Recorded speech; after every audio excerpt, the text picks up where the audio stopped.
Hello students, welcome back to our YouTube channel Ashish Tiwari. I am Sudhanshu. I hope आप सभी अच्छे होंगे। आज की हमारी वीडियो वैश्विक राजनीति ग्लोबल पॉलिटिक्स सब्जेक्ट पर रहने वाली है, जिसमें मैं आपको थर्ड यूनिट के इम्पोर्टेंट टॉपिक शॉर्ट्स में एक्सप्लेन करूंगा। इससे पहले की वीडियो में हमने सेकेंड यूनिट के इम्पोर्टेंट टॉपिक शॉर्ट्स में एक्सप्लेन किए थे। अगर आप हमारे चैनल पर फर्स्ट टाइम विजिट कर रहे हो तो चैनल को जरूर सब्सक्राइब कर लीजिए, जिससे आने वाले और चैप्टर्स की वीडियो की नोटिफिकेशन आपको टाइम पर मिले। तो आज की वीडियो में मैं आपको बीए ऑनर्स राजनीति विज्ञान सेमेस्टर 4 का जो आपका अनुशासन विशिष्ट कोर पाठ्यक्रम है डीएससी 12 का सब्जेक्ट है वैश्विक राजनीति, जो कि आपका 4th क्रेडिट का कोर्स होता है और ये आपका बीए ऑनर्स राजनीति विज्ञान सेमेस्टर 4 में होता है। अगर आप किसी भी courses BA honours, BA programme, BCom honours, BCom programme और किसी भी सेमेस्टर से बिलोंग करते हो और आपके पास वैश्विक राजनीति ग्लोबल पॉलिटिक्स सब्जेक्ट है, तो आप सभी ये वीडियो देख सकते हो, क्योंकि सभी का सिलेबस सेम होता है। तो चलिए अब हम आपका यूनिट नंबर 3 स्टार्ट कर लेते हैं। तो आज की जो हमारी यूनिट रहने वाली है वो समसामयिक वैश्विक मुद्दे के ऊपर रहने वाली है। इसमें हम जो आपके करंटली वैश्विक मुद्दे चल रहे हैं उनके बारे में पढ़ेंगे, जिसका हम सबसे पहले क्या पार्ट पढ़ेंगे, जिसमें हम पारिस्थितिक मुद्दे, जलवायु परिवर्तन और अंतर्राष्ट्रीय पर्यावरण समझौते के बारे में पढ़ेंगे। तो सबसे पहले हम आपकी एक छोटी सी प्रस्तावना देख लेते हैं। प्रस्तावना में हम देखेंगे जो आपका आज का समय है उसमें आपका पर्यावरण संरक्षण और जलवायु परिवर्तन वैश्विक राजनीति के महत्वपूर्ण मुद्दे बन चुके हैं। साथ ही औद्योगिकरण, बढ़ते प्रदूषण और प्राकृतिक संसाधनों के अतिशोषण के कारण जो आपका जलवायु परिवर्तन है वो एक गंभीर समस्या बन गया है। इसी चैप्टर में हम आपका वैश्विक पर्यावरणविद, पर्यावरण और मानव केंद्रित दृष्टिकोण, जलवायु परिवर्तन पर वाद विवाद, प्रमुख अंतर्राष्ट्रीय पर्यावरण समझौते और जलवायु समझौते के बारे में इस चैप्टर में हम पढ़ेंगे। तो ये तो आपकी एक छोटी सी प्रस्तावना हो गई। अब हम आपका वैश्विक पर्यावरणवाद देख लेते हैं। जो आपका वैश्विक पर्यावरणवाद है, ये आपकी एक प्रकार की विचारधारा और आंदोलन भी है, जो कि आपके पर्यावरण संरक्षण और सतत विकास को बढ़ावा देता है।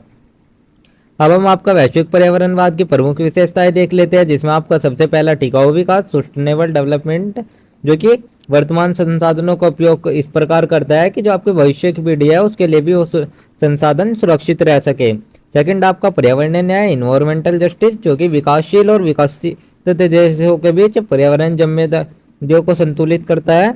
थर्ड आपका आता है जैव विविधता संरक्षण, जो आपका वनस्पति और जीवों की विविधता को संरक्षित करता है। थर्ड आपका हरित राजनीति, इसमें पर्यावरण अनुकूल नीतियों को अपनाया जाता है। तो ये हमने आपकी वैश्विक पर्यावरणविद की कुछ प्रमुख विशेषताएं देख ली। अब हम आपका वैश्विक पर्यावरण आंदोलन देख लेते हैं, जिसमें आपका सबसे पहला आता है ग्रीन पीस, जो कि वैश्विक पर्यावरण संरक्षण के लिए एक प्रमुख गैर सरकारी संगठन है। सेकंड आपका एक्सटिंक्शन रिबेलियन, जो कि जलवायु संगठन के खिलाफ सिविल डिसोबेडियंस आंदोलन है। थर्ड आपका फ्राइडे फॉर फ्यूचर, जो कि युवा कार्यकर्ताओं का जलवायु परिवर्तन के खिलाफ आंदोलन है। ये आपके वैश्विक पर्यावरण आंदोलन हो गए। अब हम आपका पर्यावरण केंद्रित और मानव केंद्रित दृष्टिकोण देख लेते हैं। जो पर्यावरण और मानव के बीच जो भी संतुलन है वो दो दृष्टिकोण से लेकर उभरा है, जिसमें आपका सबसे पहला आता है पर्यावरण केंद्रित दृष्टिकोण। पर्यावरण केंद्रित दृष्टिकोण में प्राकृतिक पर्यावरण का मूल्य केवल मानव लाभ के लिए नहीं बल्कि अपने आप में भी महत्वपूर्ण है। पर्यावरण केंद्रित दृष्टिकोण में जैव विविधता, पारिस्थितिक संतुलन और पारिस्थितिक तंत्र की स्थिरता को प्राथमिकता दी जाती है। उदाहरण में आप इसके देख सकते हैं, जैसे कि आपका डीप इकोलॉजी हो गया, वाइल्डनेस मूवमेंट हो गया, ये आपके सभी पर्यावरण केंद्रित दृष्टिकोण के उदाहरण है। अब हम आपका मानव केंद्रित दृष्टिकोण देख लेते हैं। मानव केंद्रित दृष्टिकोण में मानव की आवश्यकता और विकास को प्राथमिकता दी जाती है। साथ ही प्राकृतिक संसाधनों का उपयोग मानव कल्याण के लिए आवश्यक माना जाता है, लेकिन टिकाऊ विकास पर जोर दिया जाता है। इसके उदाहरण में आप सतत विकास, पर्यावरणीय अर्थशास्त्र जैसे उदाहरण दे सकते हैं, जो कि आपके मानव केंद्रित दृष्टिकोण के उदाहरण है। या आपके दोनों प्रकार के दृष्टिकोण देख लिए हमने। अब हम आपके जलवायु परिवर्तन के वाद विवाद के प्रमुख मुद्दे देख लेते हैं, जो कि आपके विभिन्न देशों, संगठनों और वैज्ञानिकों के बीच कई बहस चल रही है, जिसमें आपके सबसे पहले जो आता है वो आपका आता है विकसित बनाम विकासशील देश। जो आपके विकसित देश है उन्होंने औद्योगिकरण के कारण अधिक प्रदूषण फैलाया, लेकिन जो अब विकासशील देश है वो उसके कार्बन उत्सर्जन कम करने की मांग कर रहे हैं।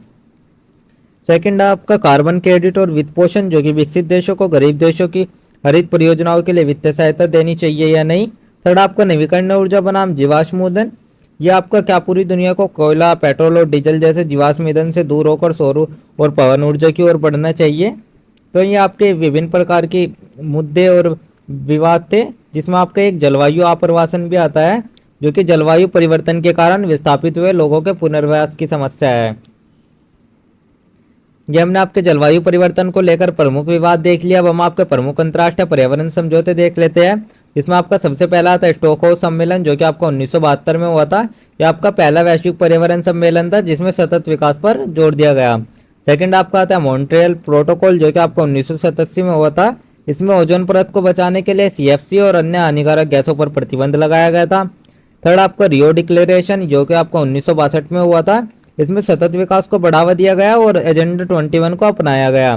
फोर्थ आपका क्योटो प्रोटोकॉल, जो कि आपका 1997 में हुआ था। इसमें आपका ग्रीन हाउस गैस उत्सर्जन को कम करने के लिए कानूनी रूप से बाध्यकारी लक्ष्य रखे गए।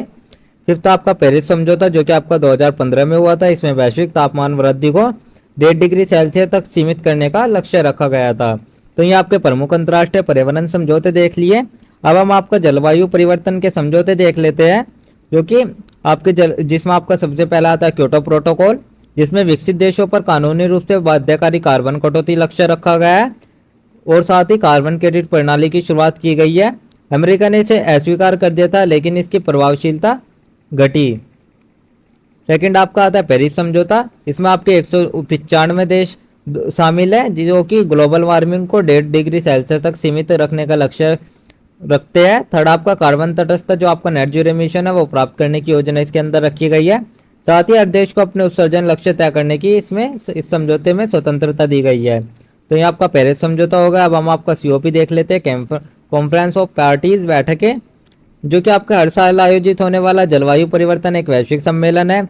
इसमें आपका COP 26 ग्लासगो 2021, जो कि कोयले के उपयोग को कम करने और कार्बन कटौती के नए लक्ष्य तय किए गए हैं। थर्ड आपका COP 28, जो कि दुबई 2023 में हुआ था। इसमें आपका जीवाश्म ईंधन पर वैश्विक प्रतिबंध और जलवायु पोषण पर चर्चा की गई है। तो ये आपके कोप बैठकें देख ली हमने। अब हम आपका यहाँ पर एक छोटा सा निष्कर्ष देख लेते हैं, जो कि आपके आंसर राइटिंग में बहुत अधिक उपयोगी साबित होगा। निष्कर्ष में हम आपका देखेंगे, जो आपका वैश्विक पर्यावरणवाद है वो आपका एक आंदोलन के रूप में नहीं, बल्कि आपका अंतर्राष्ट्रीय राजनीति का भी एक महत्वपूर्ण पहलू है।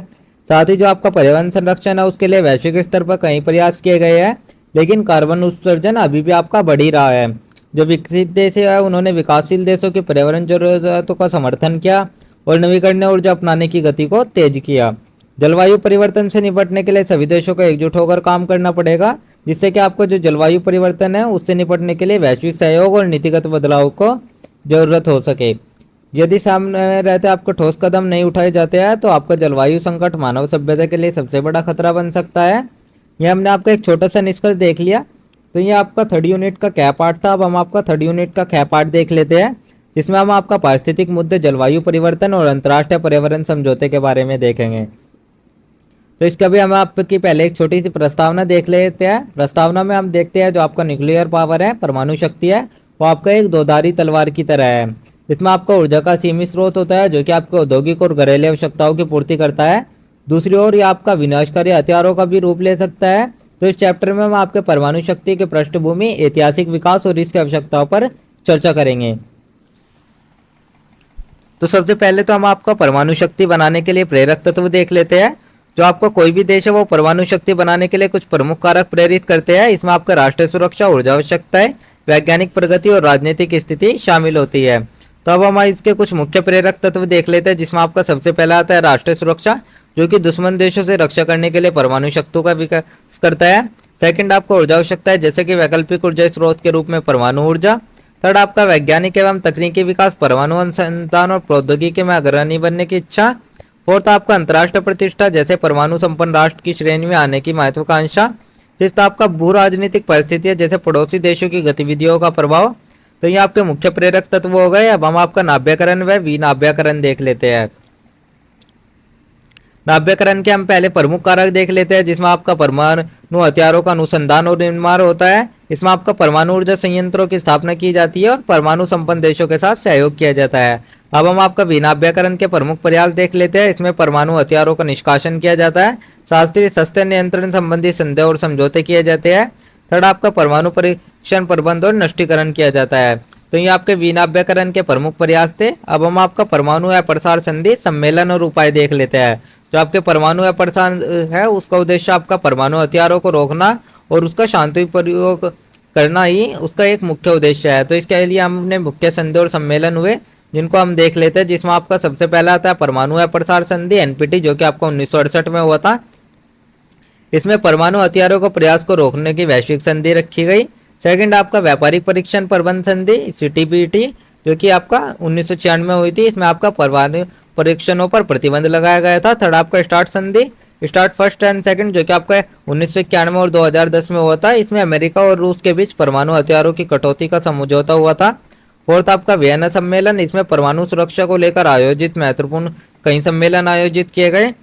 तो ये हमने आपके मुख्य संधि और सम्मेलन देख लिया। अब हम आपका परमाणु या प्रसार के उपाय देख लेते हैं, जिसमें आपका सबसे पहला आता है अंतर्राष्ट्रीय परमाणु ऊर्जा एजेंसी द्वारा निगरानी रखी जाती है। सेकंड आपका विश्व शक्तियों के बीच समझौते किए जाते हैं। थर्ड आपका तकनीकी नियंत्रण और निर्यात नियम होते हैं। तो ये हमने आपके परमाणु अप्रयास के उपाय देख लिया। अब हम आपका आगे का मार्ग देख लेते हैं। जो आपका परमाणु शक्ति का उपयोग है वो आपका एक नियंत्रण और जटिल विषय है। इसके संतुलन के लिए आपके विभिन्न उपाय रखे गए हैं, जिनमें आपका एक सबसे पहला आता है उत्तरदायी परमाणु नीति, जो कि हथियारों की बजाय ऊर्जा उत्पादन पर ध्यान केंद्रित करता है। सेकंड आपका अंतर्राष्ट्रीय सहयोग, जो सभी देशों के लिए समान परमाणु नियम लागू करता है। थर्ड आपका शांति प्रयास, जो कि आपके युद्ध के बजाय कूटनीतिक समाधान करता है। फोर्थ आपका नवीकरणीय ऊर्जा का विकास, इसमें आपका परमाणु ऊर्जा पर निर्भरता कम करना होता है। अब यहीं पर हम आपका एक छोटा सा निष्कर्ष देख लेते हैं, जो कि आपके आंसर राइटिंग में बहुत अधिक उपयोगी साबित होगा। निष्कर्ष में हम आपका देखेंगे जो आपका परमाणु शक्ति है उसके दो पहलू है, एक तो विकास और ऊर्जा का स्रोत, दूसरा आपका विनाशकारी हथियार। तो जो आपका वैश्विक स्तर है उस पर आपका नाभ्यकरण और विनाभ्यकरण के बीच संतुलन बनाना आवश्यक है। साथ ही अंतर्राष्ट्रीय संधि और कूटनीतिक प्रयास परमाणु अप्रसार में मददगार साबित हो सकते हैं। जो आपके भारत जैसे देश हैं उनके लिए परमाणु ऊर्जा का शांतिपूर्ण उपयोग और सुरक्षा सुनिश्चित करना सर्वोपरि है। तो ये आपका एक छोटा सा निष्कर्ष देख लिया। यहीं पर ये हमने आपका थर्ड यूनिट का ख पार्ट भी कंप्लीट कर लिया। अब हम आपका थर्ड यूनिट का ग पार्ट यूज कर लेते हैं, जिसमें हम आपका वैश्विक आतंकवाद और उसका प्रभाव के बारे में पढ़ेंगे। तो इसमें भी हम आपका सबसे पहले एक छोटी सी प्रस्तावना देख लेते हैं। प्रस्तावना में हम आपका देखें आतंकवाद आपका वैश्विक स्तर पर एक गंभीर समस्या बन गया है, जो कि आपका निर्दोष नागरिकों के जीवन को खतरे में डालता है। साथ ही विश्व शांति और सुरक्षा के लिए भी एक गंभीर चुनौती उत्पन्न करता है। जो आपके आतंकवाद की अवधारणा है इसकी प्रकृति और दायरा समय के साथ बदलता रहता है और 20वीं और 21वीं शताब्दी में अंतर्राष्ट्रीय आतंकवाद एक प्रमुख मुद्दा बन गया है, जिसका प्रभाव कि आपका वैश्विक राजनीति, कूटनीति और सुरक्षा रणनीतियों पर स्पष्ट रूप से देखा गया है। तो ये हमने आपका एक छोटी सी प्रस्तावना देख लिया। अब हम आपका अंतर्राष्ट्रीय आतंकवाद की उत्पत्ति देख लेते हैं। जो आपका अंतर्राष्ट्रीय आतंकवाद का उत्पन्न होता है वो आपके ऐतिहासिक, सामाजिक और धार्मिक राजनीतिक कारकों से होता है, जिसमें कि आपका न केवल आधुनिक युग की समस्या होती है बल्कि इसमें आपके कई ऐतिहासिक संदर्भ भी मिलते हैं। तो अब हम आपके अंतर्राष्ट्रीय आतंकवाद की प्रकृति देख लेते हैं। जो आपका अंतर्राष्ट्रीय आतंकवाद होता है उसका तात्पर्य आतंकी गतिविधियों से है, जो कि एक देश की सीमाओं के बाहर जाकर वैश्विक स्तर पर प्रभाव डालती है। सेकंड, इसमें आतंकी संगठनों का विभिन्न देशों में नेटवर्क बनाना, वित्तीय सहायता प्राप्त करना, कट्टरपंथी विचारधारा फैलाना और सरकारों के खिलाफ हमले शामिल होते हैं। थर्ड, हम आपका इसमें देख लेते हैं अंतर्राष्ट्रीय आतंकवाद का जो आपका मुख्य उद्देश्य होता है वो भय का माहौल बनाना होता है और साथ ही राजनीतिक उद्देश्यों को पूरा करना होता है। तो ये हमने आपके अंतर्राष्ट्रीय आतंकवाद की प्रकृति देख ली। अब हम आपका अंतर्राष्ट्रीय आतंकवाद के प्रकार देख लेते हैं, जिसमें आपका सबसे पहला आता है धार्मिक आतंकवाद, जो कि धार्मिक कट्टरपंथ के आधार पर किया जाने वाला आतंकवाद होता है। सेकंड, आपका राजनीतिक आतंकवाद, जो कि सरकार को स्थिर करने के लिए किया जाने वाला आतंकवाद होता है। थर्ड, आपका वैचारिक आतंकवाद, जो कि आपका किसी विशेष विचारधारा आंदोलन के समर्थन के लिए हिंसक गतिविधियां होती है। फोर्थ, आपका आर्थिक आतंकवाद, इसमें किसी देश की अर्थव्यवस्था को प्रभावित करने के लिए आतंकवाद किया जाता है। तो ये हमने आपके अंतर्राष्ट्रीय आतंकवाद के प्रकार देख लिए। अब हम आपका अंतर्राष्ट्रीय आतंकवाद के कारण देख लेते हैं, जिसमें आपका सबसे पहला आता है राजनीतिक अस्थिरता, जो कि सरकार की कमजोरी और आंतरिक संघर्ष आतंकवाद को बढ़ावा देते हैं। सेकंड, आपका धार्मिक कट्टरता, जो कि धार्मिक उग्रवाद आतंकवाद का एक बड़ा कारण है। थर्ड, आपका आर्थिक असमानता, जिसमें गरीबी और बेरोजगारी के कारण लोग आतंकी संगठनों में शामिल होते हैं। फोर्थ, आपका वैश्विक हस्तक्षेप, जो कि बड़ी शक्तियों का अन्य देशों के लिए आंतरिक मामलों में हस्तक्षेप आतंकवाद को बढ़ावा दे सकता है। तो ये हमने आपका अंतर्राष्ट्रीय आतंकवाद के कारण देख लिया। अब हम आपका वैश्विक आतंकवाद का सामना करने के तरीके देख लेते हैं, जिसमें आपका सबसे पहला आता है आतंकवाद निरोधक कानूनों को सख्त बनाना, साथ ही आतंकी पोषण पर कड़ी निगरानी रखना और अंतर्राष्ट्रीय सहयोग और खुफिया जानकारी का आदान प्रदान बढ़ाना, साथ ही कट्टरपंथ को रोकने के लिए शिक्षा और सामाजिक सुधार। तो ये हमने आपके वैश्विक आतंकवाद का सामना करने के तरीके देख लिए। अब हम आपका गैर राज्याभिकर्ता और राज्य आतंकवाद देख लेते हैं, जो कि आपका आतंकवाद है वो आपका गैर राज्य संगठनों से जुड़कर ही नहीं देखा जाता, साथ ही ये आपका कई बार राज्य भी प्रत्यक्ष या अप्रत्यक्ष रूप से आतंकी गतिविधियों में शामिल होते हैं। तो सबसे पहला हम आपका गैर राज्य अभिकर्ता कौन है ये देख लेते हैं। जो आपके गैर राज्य अभिकर्ता वे संगठन या समूह होते हैं जिसमें कि किसी भी राष्ट्र राज्य की आधिकारिक सैन्य या राजनीतिक इकाई का हिस्सा नहीं होते हैं, लेकिन इसमें आपके आतंकी गतिविधियों में संलग्न होते हैं, जैसे कि आपका अलकायदा होगा, ISIS होगा, तालिबान आदि हो गया। तो ये आपके गैर राज्य अभिकर्ता हो गए। अब हम आपका वैश्विक दुनिया में गैर राज्य अभिकर्ताओं की स्थिति देख लेते हैं। जो आपके कई गैर राज्य अभिकर्ता है वे आपके विभिन्न देशों में सक्रिय है और अंतर्राष्ट्रीय आतंकवाद को बढ़ावा दे रहे हैं। इसमें आपका साइबर आतंकवाद और जैविक आतंकवाद जैसी नई चुनौतियां बढ़ रही है। थर्ड, आपका कुछ समूहों को गुप्त रूप से कुछ देशों में समर्थन भी दिया जाता है। तो ये आपका वैश्विक दुनिया में गैर राज्य अभिकर्ताओं की स्थिति देख ली। अब हम आपका संयुक्त राष्ट्र संघ और आतंकवाद को रोकने के उपाय देख लेते हैं। जो आपका यूनाइटेड नेशन है, संयुक्त राष्ट्र ने आतंकवाद के खिलाफ कहीं पहले भी शुरू किया है, जिसमें आपका सबसे पहला आता है संयुक्त राष्ट्र सुरक्षा परिषद के प्रस्ताव, जो कि आतंकवादी गतिविधियों को प्रबंधित करने के लिए रखे गए थे। थर्ड, आपका वित्त पोषण पर नियंत्रण, जो कि आतंकी संगठनों की वित्तीय सहायता को रोकने के लिए किए गए थे। फोर्थ, आपका अंतर्राष्ट्रीय आतंकवाद विरोधी संध्या, जो कि विभिन्न देशों के बीच सहयोग को बढ़ावा देने के लिए रखा गया था। तो ये हमने आपका संयुक्त राष्ट्र संघ और आतंकवाद को रोकने के उपाय देख लिए। अब हम आपका 9/11 के आतंकवाद के प्रति वैश्विक प्रतिक्रिया देख लेते हैं। जो आपका 9/11 का हमला है वो आपका आधुनिक इतिहास का सबसे भयावह आतंकी हमला था, जिसने कि वैश्विक राजनीति को पूरी तरीके से बदल दिया। तो अब हम आपका 9/11 के हमले की समझ देख लेते हैं। जो आपका 9/11 का हमला है वो आपका 11 सितंबर 2001 को हुआ था, जो कि आपका अमेरिका पर 4 बड़े आतंकवादी हमले किए गए थे, जो कि अलकायदा ने किए थे। इस हमले में आपका वर्ल्ड ट्रेड सेंटर के ट्विन टावर्स नष्ट हो गए और हजारों लोग मारे गए। और जो आपकी घटना थी इसने वैश्विक आतंकवाद के खिलाफ एक निर्णायक लड़ाई को जन्म दिया। तो ये आपके 9/11 के हमले की समझ देख लिया। अब हम आपके 9/11 के बाद उभरते संकट देख लेते हैं। इसके बाद आपके अमेरिका और अन्य देशों के आतंकी संगठनों पर हमले बढ़ गए। साथ ही मध्य पूर्व में युद्ध और अस्थिरता में वृद्धि हुई और नागरिक स्वतंत्रता और गोपनीयता पर कड़े नियंत्रण लागू किए गए। तो ये हमने आपके 9/11 के बाद उभरते संकट देख लिए। अब हम आपके 9/11 के आतंकवाद के प्रति वैश्विक प्रतिक्रिया देख लेते हैं, जिसमें आपका सबसे पहला आता है अफगानिस्तान पर अमेरिकी आक्रमण, जो कि तालिबान शासन को समाप्त करने के लिए किया गया था। सेकंड, आपका इराक युद्ध, जो कि 2003 में हुआ था। यह कथित रूप से आतंकवाद से संबंध रखने वाले सद्दाम हुसैन को हटाने के लिए किया गया था। थर्ड, आपका नए सुरक्षा कानून और नीतियां जैसे कि पेट्रियट एक्ट, जो कि निगरानी बढ़ाने के लिए लागू किया गया था। फोर्थ, आपका वैश्विक आतंकवाद विरोधी गठबंधन, जो कि कई देशों ने आतंकवाद के खिलाफ साझा अभियान चलाए थे। तो ये हमने आपका 9/11 के बाद आतंकवाद के प्रति वैश्विक प्रतिक्रिया देख लिया। अब हम आपका एक छोटा सा निष्कर्ष देख लेते हैं, जो कि आपके आंसर राइटिंग में बहुत अधिक उपयोगी साबित होगा। निष्कर्ष में हम आपका देखते हैं अंतर्राष्ट्रीय आतंकवाद आधुनिक विश्व की सबसे गंभीर समस्याओं में से एक है, और जो आपकी इसकी प्रारंभ है वो आपका ऐतिहासिक, राजनीतिक और सामाजिक कारणों से हुआ है, जो कि 9/11 के बाद जो आपका वैश्विक परिदृश्य है वो पूरी तरह से बदल गया और साथ ही आतंकवाद के खिलाफ लड़ाइयाँ भी तेज हो गई। हालांकि जो आपका आतंकवाद है वो पूर्ण उन्मूलन के लिए केवल सैन्य कार्रवाई प्राप्त नहीं है, साथ ही इसके शिक्षा, आर्थिक विकास, वैश्विक सहयोग और वैचारिक परिवर्तन की भी इसमें आवश्यकता है। जो आपकी वैश्विक शांति है उसके लिए सभी देशों को मिलकर आतंकवाद से लड़ना होगा और साथ ही इसकी जड़ें को खत्म करने का प्रयास करना होगा। तो ये हमने आपका एक छोटा सा निष्कर्ष देख लिया। यहीं पर आपका थर्ड यूनिट का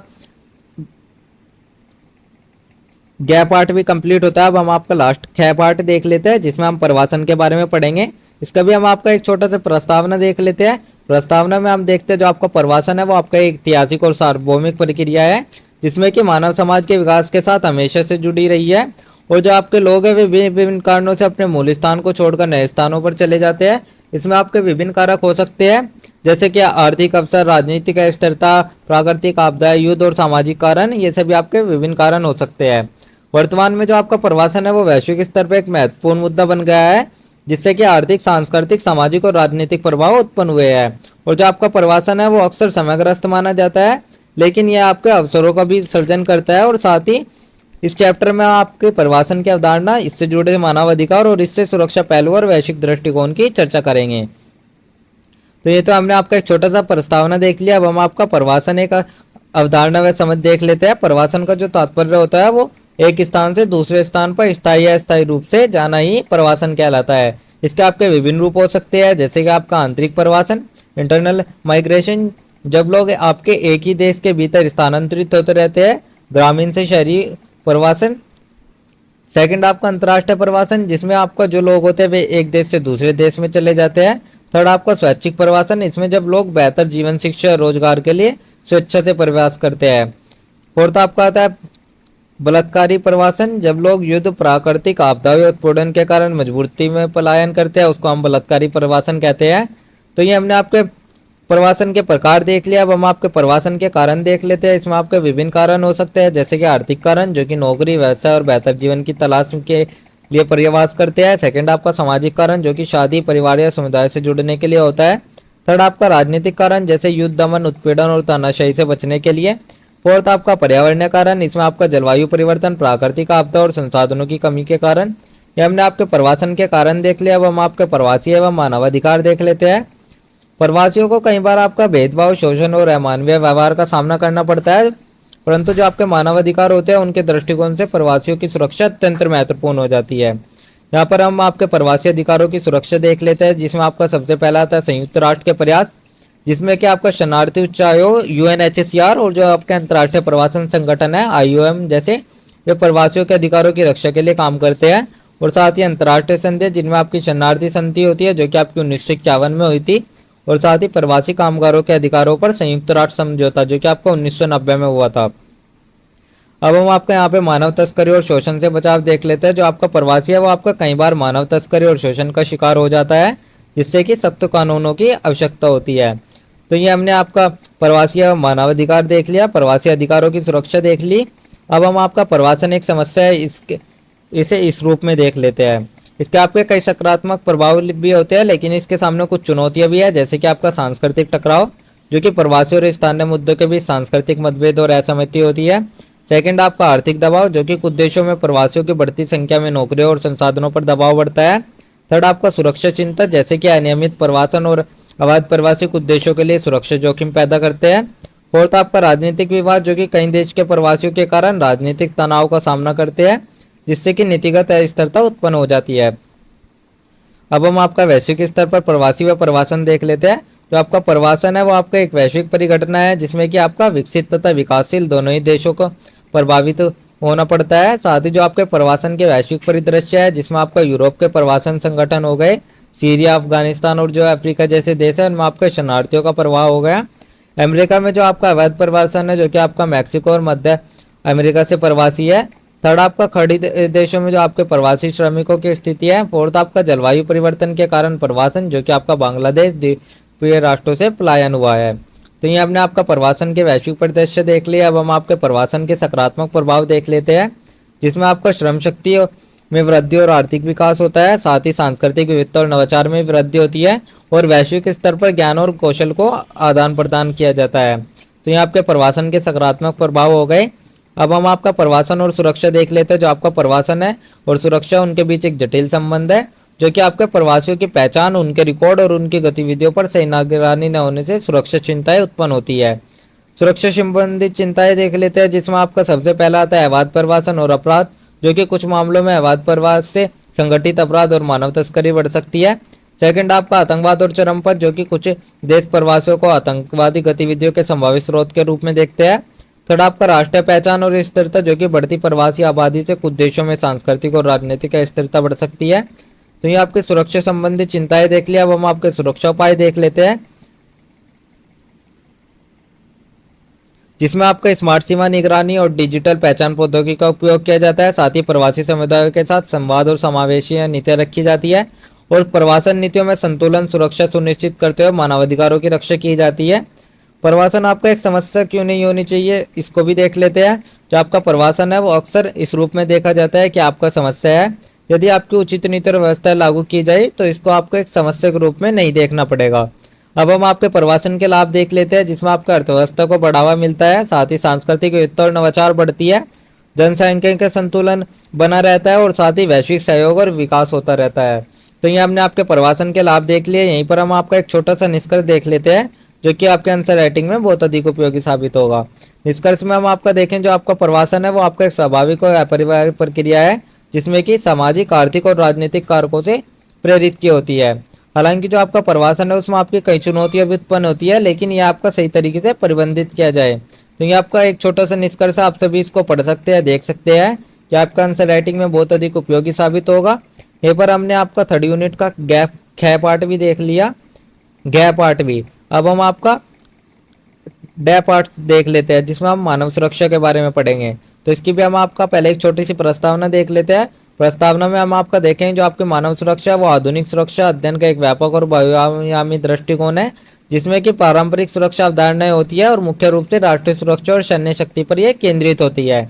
लेकिन जो आपके 20वीं शताब्दी के अंत है उसमें यह केवल सीमाओं की रक्षा ही पर्याप्त नहीं है, बल्कि युद्ध, गरीबी, पर्यावरणीय संकट, मानवाधिकार के उल्लंघन और महामारी जैसी जो भी समस्या है वे व्यक्तिगत और सामुदायिक सुरक्षा को प्रभावित करती है।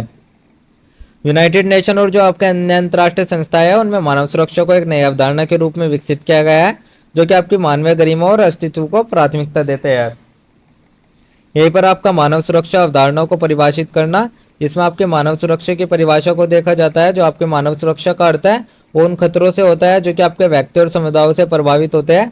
साथ ही जैसे आपके हिंसक संघर्ष, राजनीतिक उत्पीड़न, गरीबी और बेरोजगारी, खाद्य सुरक्षा, जलवायु परिवर्तन, महामारी और स्वास्थ्य संकट होते हैं, ये सभी आपके मानव सुरक्षा के अंतर्गत आते हैं। सेकंड आपका मानव सुरक्षा के घटक, जिसमें कि आपके संयुक्त राष्ट्र द्वारा जो आपका यूनाइटेड नेशन है उसमें आपका यूएनडीपी कार्यक्रम है, जो कि 1994 में मानव सुरक्षा के तहत ही किया गया था। इसमें आपका आर्थिक सुरक्षा आती है, खाद्य सुरक्षा, स्वास्थ्य सुरक्षा, पर्यावरणीय सुरक्षा, व्यक्तिगत सुरक्षा, सामुदायिक सुरक्षा और राजनीतिक सुरक्षा। तो ये आपके विभिन्न प्रकार के प्रमुख घटक हो गए मानव सुरक्षा के। अब हम आपका मानव सुरक्षा, विकास और सुरक्षा को जोड़ना देख लेते हैं। विकास और सुरक्षा का संबंध क्या है? जो आर्थिक विकास और सामाजिक कल्याण है उसके लिए मानव सुरक्षा आवश्यक है। साथ ही राजनीतिक अस्थिरता और संघर्ष तब उत्पन्न होता है जब आपके लोग गरीब और असमानता भेदभाव का सामना करते हैं। सतत विकास लक्ष्य को प्राप्त करने के लिए मानव सुरक्षा आवश्यक होती है। यह आपका विकास और सुरक्षा का संबंध होगा। यहीं पर मानव सुरक्षा और सतत विकास हो जाता है, जिसमें आपका गरीबी उन्मूलन आता है, एसडीजी फर्स्ट, जो कि आर्थिक असमानताओं को कम करने से है। सेकंड आपका स्वास्थ्य कल्याण, एसडीजी 3, जो कि सभी के लिए स्वास्थ्य सेवाओं की उपलब्धता करने से है। थर्ड आपका पर्यावरणीय स्थिरता, जो कि आपका एसडीजी 13 होता है। यह आपका जलवायु परिवर्तन से निपटने के लिए नीतियां बनाना होता है। अब हम आपका मानव सुरक्षा के महत्वपूर्ण बैच देख लेते हैं। इसमें आपका मानव सुरक्षा बनाम पारंपरिक सुरक्षा आता है। जो आपकी पारंपरिक सुरक्षा होती है वो राष्ट्रीय सुरक्षा पर केंद्रित होती है, लेकिन जो आपकी मानव सुरक्षा होती है वो आपके व्यक्ति पर केंद्रित होती है, जिसमें सैन्य खर्च बढ़ाने से मानव सुरक्षा की समस्या हल नहीं होती है और जिसमें सामाजिक और आर्थिक गतिविधियों की जरूरतें होती है। तो ये आपका मानव सुरक्षा बनाम पारंपरिक सुरक्षा हो गई। अब हम आपके राज्य की भूमिका बनाम अंतर्राष्ट्रीय सहयोग देख लेते हैं। जो आपके कुछ विचारक और विशेषज्ञ है वे कहते हैं कि जो मानव सुरक्षा है वो सुनिश्चित करना राज्यों की प्राथमिक जिम्मेदारी है। साथ ही जो आपके अन्य लोग हैं उनका तर्क है कि अंतर्राष्ट्रीय सहयोग, संयुक्त राष्ट्र और वैश्विक संगठन की भूमिका अधिक महत्वपूर्ण है। यह आपकी राज्य की भूमिका बनाम अंतर्राष्ट्रीय सहयोग हो गया। अब हम आपका राजनीतिक हस्तक्षेप का प्रश्न देख लेते हैं, जिसमें कि मानव सुरक्षा के नाम पर कुछ देशों ने सैन्य हस्तक्षेप किए, जैसे कि इराक, अफगानिस्तान।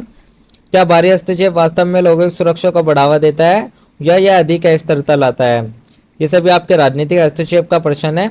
अब हम आपका सुरक्षा विकास गठजोड़ एक महत्वपूर्ण मूल्यांकन के रूप में देख लेते हैं, जिसमें आपका सुरक्षा और विकास का आपसी संबंध आता है, जो कि विकास के बिना सुरक्षा संभव नहीं है और सुरक्षा के बिना विकास संभव नहीं है। जैसे कि आपका गरीबी, बेरोजगारी, संसाधनों की कमी, इनमें से आपका संघर्ष और हिंसा बढ़ती रहती है। अब हम आपका नीतिगत दृष्टिकोण देख लेते हैं, जिसमें आपका सबसे पहला आता है समावेशी आर्थिक गतियाँ नीतियाँ, दूसरा आपका संघर्ष समाधान और शांति निर्माण, थर्ड आपका स्थानीय और वैश्विक स्तर पर सहयोग। यहीं पर हम आपका एक नया टॉपिक नई सुरक्षा लिंग आयाम भी देख लेते हैं, जो आपका लिंग आधारित सुरक्षा है। जैसे कि महिलाओं और बच्चों को हिंसा, गरीबी और स्वास्थ्य समस्याओं का अधिक सामना करना पड़ता है। साथ ही युद्ध और संघर्ष में महिलाओं का विशेष रूप से शोषण किया जाता है, जैसे कि यौन हिंसा, मानव तस्करी। तो ये आपके मानव अधिकारित लिंग आधारित सुरक्षा हो गई। यहाँ पर नारीवादी सुरक्षा अध्ययन भी आता है, जिसमें कि आपका पारंपरिक सुरक्षा दृष्टिकोण पुरुष प्रधान रहा है, लेकिन आज के टाइम में महिलाओं की सुरक्षा पर अधिक ध्यान दिया गया है। जो आपके यूनाइटेड नेशन जैसी सुरक्षा परिषद है उनका प्रस्ताव 1325 वुमेन पीस एंड सिक्योरिटी, महिलाओं को शांति प्रक्रिया में शामिल करने पर जोर देता है। साथ ही आपका मानव सुरक्षा, अंतर्राष्ट्रीय समुदाय और इसकी भूमिका। तो यूनाइटेड नेशन की भूमिका, यूएनडीपी और यूएनएचसीआर जैसे संगठन मानव सुरक्षा को बढ़ावा देते हैं। साथ ही शांति मिशन और मानवीय सहायता कार्यक्रम चलाए जाते हैं। आपका अंतर्राष्ट्रीय संगठनों की भूमिका देख लेते हैं, जिसमें कि आपका विश्व बैंक और आईएमएफ जैसी जो गरीबी और असमानता है उसको कम करने के लिए आर्थिक सहयोग प्रदान करते हैं। साथ ही अंतर्राष्ट्रीय न्यायालय आईसीजे मानवाधिकार उल्लंघनों की जांच करते हैं। यह आपका अंतर्राष्ट्रीय संगठनों की भूमिका हो गया। अब हम आपका वैश्विक पहल और समझौते देख लेते हैं, जिसमें आपका आता है पेरिस जलवायु समझौता, जो कि पर्यावरण सुरक्षा को सुनिश्चित करने के लिए किया गया था। सेकंड आपका सतत विकास लक्ष्य, जो कि वैश्विक स्तर पर मानव सुरक्षा को बढ़ावा देने के लिए किया गया था। यहीं पर हम आपका एक छोटा सा निष्कर्ष देख लेते हैं, जो कि आपके आंसर राइटिंग में बहुत अधिक उपयोगी साबित होगा। निष्कर्ष में हम आपका देखें, जो आपकी मानव सुरक्षा है वो केवल सैन्य शक्ति या राष्ट्रीय सुरक्षा पर निर्भर नहीं होती, यह आपके साथ में ही आर्थिक, सामाजिक, पर्यावरण और राजनीतिक स्तर से भी जुड़ी होती है। और आज के टाइम में सुरक्षा की अवधारणा व्यापक हो चुकी है और इसमें व्यक्तिगत अधिकारों, विकास और सामाजिक समावेशों को प्राथमिकता दी जाती है। अंतर्राष्ट्रीय सहयोग, नीतिगत सुधार और समाज में समानता और न्याय को बढ़ावा देकर मानव सुरक्षा को सुनिश्चित किया जाता है। तो ये हमने आपका एक छोटा सा निष्कर्ष देख लिया। यहीं पर मैं आप सभी स्टूडेंट से क्वेश्चन पूछता हूँ, जिसका आंसर आप सभी स्टूडेंट कमेंट बॉक्स में शॉर्ट्स में जरूर बताइएगा। तो आज का हमारा क्वेश्चन ये रहने वाला है, जो आपका पेरिस समझौता था वो आपका कौन से सन में हुआ था? तो आप सभी स्टूडेंट कमेंट बॉक्स में जरूर बताइएगा। तो ये था आपका थर्ड यूनिट के इंपॉर्टेंट टॉपिक, जिसको मैंने आपको शॉर्ट्स में एक्सप्लेन कर दिया है। आई होप आप सभी के समझ आ गया होगा। अब नेक्स्ट वीडियो आपकी फोर्थ यूनिट की रहने वाली है।